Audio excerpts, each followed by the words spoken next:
Hello, and welcome to today's lesson of self-identity. Today, we will be creating a fun little art project that will help you understand what self-identity is. Can anyone tell me how many people there are in the world? Well, you guessed it correct. There are 7.5 billion people in the world. That's a lot of people, and each and every one is different in their own special way. Can you imagine that? So what is identity? There are many ways to describe what self-identity is. It can be anything that sets you apart from other people. It is what you see in yourself and how you understand who you are. It is what you like and dislike, or what you want to be when you grow up. Everyone is different, and they can like different things, but that's what makes each and every one of you special. So to help us understand who you are, let's begin by creating a bubble diagram. Grab any sheet of paper. It can be scratch paper or even notebook paper, and anything to write with. You can create one using only words, like a list, or you can create one using images to help you figure out what your identity is. Now that we have a piece of paper and something to write or draw with, I want you to ask yourself this question: who am I? I'll give you a couple seconds to think about it. It might be a little harder than you think, so let me help you. Self-identity is your personality. Are you calm or do you get mad easily? Are you happy or sad? Do you have a lot of energy or do you like being lazy? These are all part of your personality. Everyone has a unique personality that makes you you. Remember, no one is the same. Everyone is different in a good way. It can also be your environment. Did you grow up in a big community or small community? Is your family big or small? Culture is definitely a big part of your identity. Every family is different and unique. You can ask yourself these questions. What do you believe in? What language do you speak at home? Where were you born and raised? What types of food do you eat at home?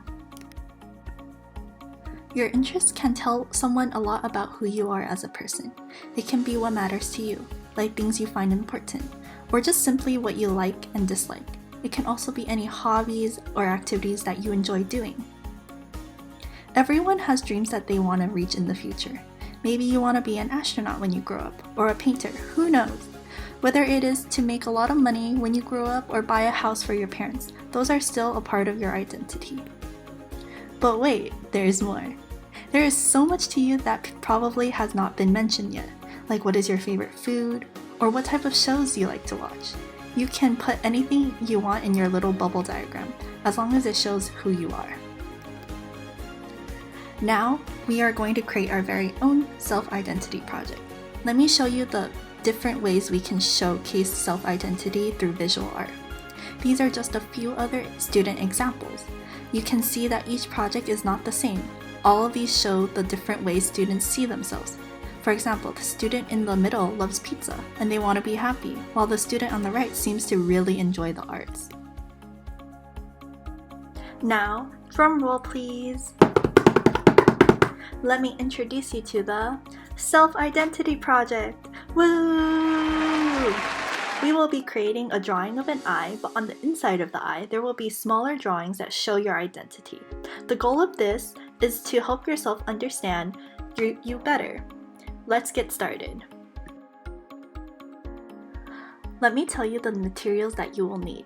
You will need a pencil and an eraser, a blank sheet of paper, a black pen or something to trace with, and last but not least, any type of coloring tool. This can be markers, crayons, or even colored pencils. Let me remind you that you do not need to go out to buy any of these materials.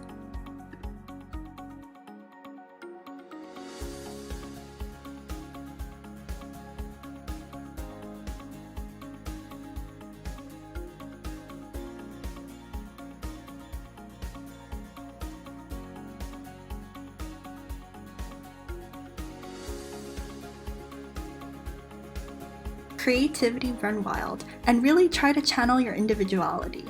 Remember, the most important thing is to have fun. So now that we have all of our materials, let's begin to make some art. To start off, make sure your paper is horizontal so that we can make use of most of the space.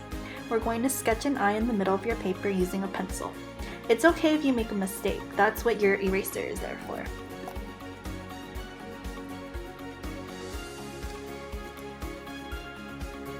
So the pencil part can be drawn very lightly because the next step is to trace over the eye using any black pen that you have. And it's okay if you turn your paper vertically to help you with the tracing, especially with the circle. And I know I turned my paper because it's easier for me to trace over.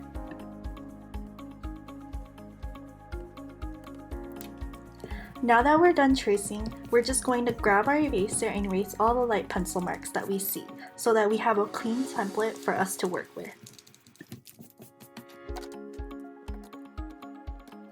For this next part, we're going to take our pencil again and begin to draw inside the eye.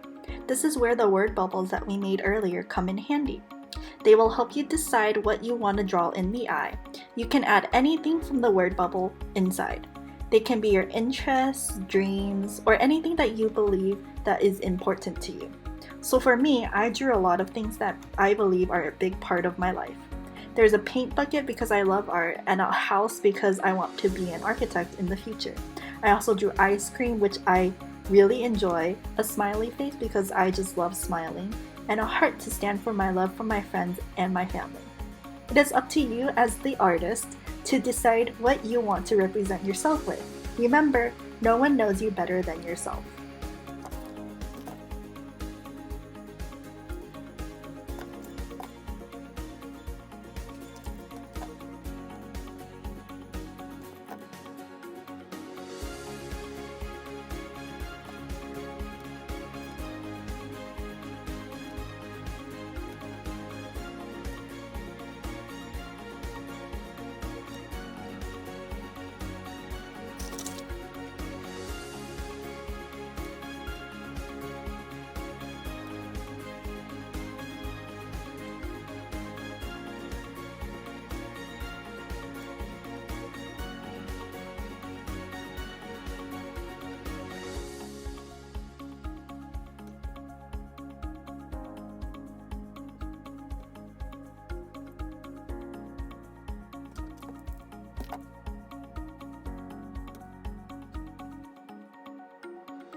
So now that we have it all drawn out, it is time for us to trace like how we did earlier with the outline of the eye.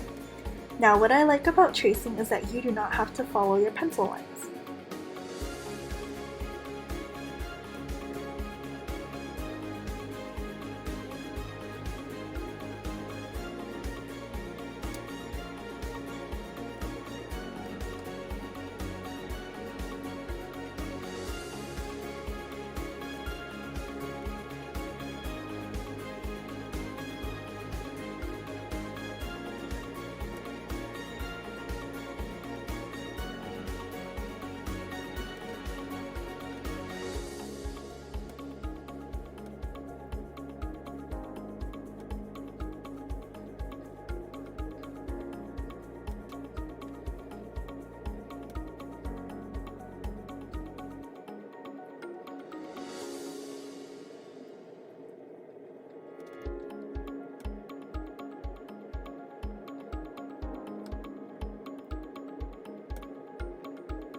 Now back to the eraser. Let's erase all of our pencil marks.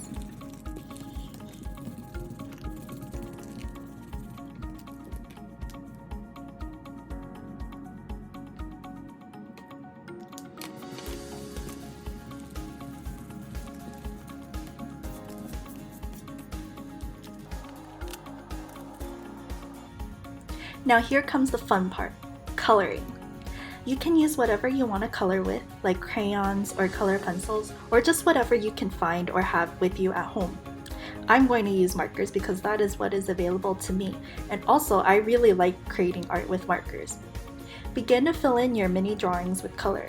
Remember, there is no correct answers as to what colors you have to use. This is all up to you and your imagination and how you want this to turn out.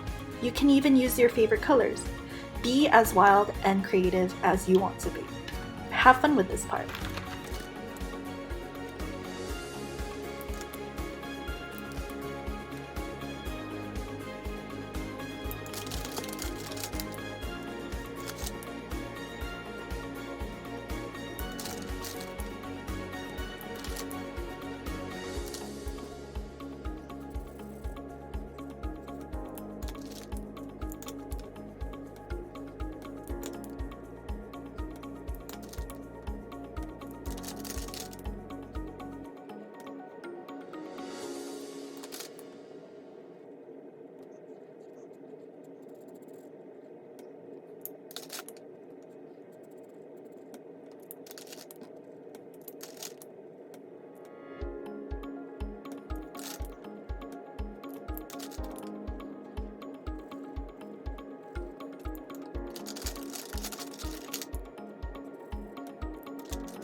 So now that you have colored the inside part of the eye, we're going to start thinking about what to do on the outside. For this part, you can draw a scene that you really like.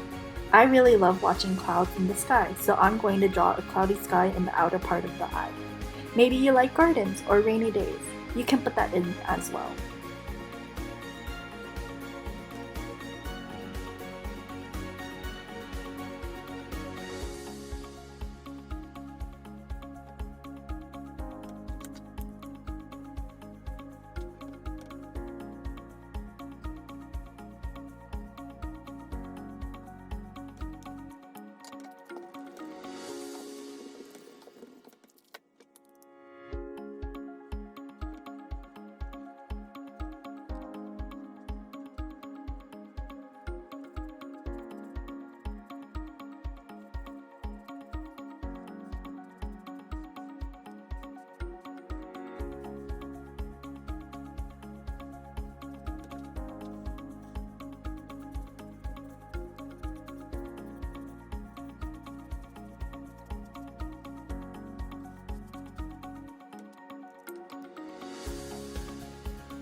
So that's the self-identity project.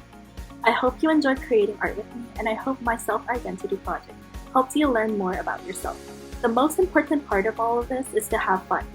There is no right or wrong answer when it comes to yourself and art. Thank you, and I'll see you next time.